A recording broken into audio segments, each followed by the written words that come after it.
One of the things we are finding in the British delegation is that it's very hard for us to focus 100% on our work here in the European Parliament because we're constantly distracted by what's going on at home, and obviously we're campaigning with our party to stop Brexit. So as far as planning ahead goes, we are planning to stay because we honestly believe that we have a really good chance of making that happen.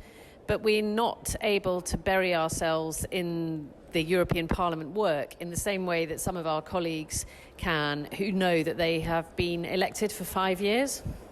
Well, Gibraltar voted overwhelmingly to remain in the EU and backed the Lib Dems in a big way back in May. So what can you do in the European Parliament to ensure Spain does not use a Brexit process to single out Gibraltar for unfair treatment? As one of the 2 Liberal Democrat MEPs who were elected to represent Gibraltar, then obviously that's very high on my agenda for keeping an eye on and making sure that Gibraltar is not singled out by anyone, including Spain.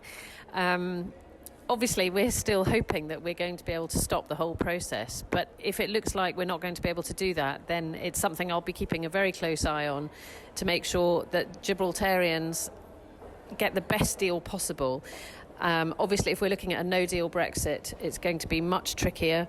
But it is something that we're well aware of and that we're keeping an eye on. Well, Boris Johnson has said he would not want the transition period to endure beyond the end of 2020. But do you think that's a realistic timeframe for negotiating a future trading relationship? We don't believe that the end of 2020 is realistic at all for negotiating a new trading agreement. I mean, we know that trade negotiations can potentially take years and years, and so many different things are involved in them. You know, it's a complicated business. We've lost half the transition period already because Brexit has been extended. And if the transition period has to end at the end of 2020, then in my view, we're looking at the equivalent of a no-deal Brexit situation at the end of that transition period, because I don't think there'll be enough time for anything to be fully resolved. So obviously that's something else we need to think about working on, is extending that transition period if it looks like we're going to need it. Well, Gibraltar would feel quite susceptible in the event of another cliff-edge Brexit deadline. As an MEP for the ROC and now the Lib Dem leader in Brussels, are you working towards nipping any of Spain's underhand tactics in the bud? I'm really concerned about what could happen to Gibraltar if there was a no-deal Brexit. I mean, my visit in September made it clear that preparations have been made for things like flying food in if there's a no-deal Brexit. So obviously it is of huge concern to us, and I think it's something that is quite often forgotten by the British government. Gibraltar isn't right there, it's not under their nose, and they can forget about the issues. So Martin Horwood and I and Molly Scott-Cato, you know, all of us represent Gibraltar, and we will be working really hard to make sure that if it looks like we're going to have a no-deal Brexit, that we do look after Gibraltar and keep raising it and keep it on the agenda. And just how optimistic are you feeling about the UK election?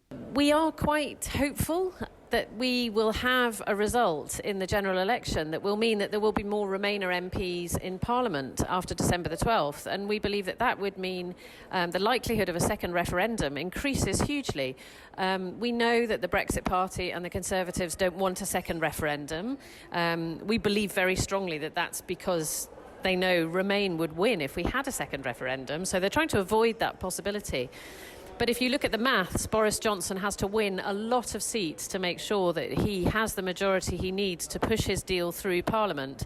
And I don't think he's going to get it. He looks likely to lose his seats in Scotland. The Liberal Democrats are doing very, very well in a lot of Remain-leaning areas where there are Conservative MPs at London, the South East, the South West. So we're feeling really positive about this election. It would be brilliant to think that Jo Swinson would be elected as the next Prime Minister and that we could revoke Article 50. But falling short of that, we do believe there is a strong chance that we'll get enough Remain MPs in the House of Commons to force a second referendum, and through that we'll be able to stop Brexit.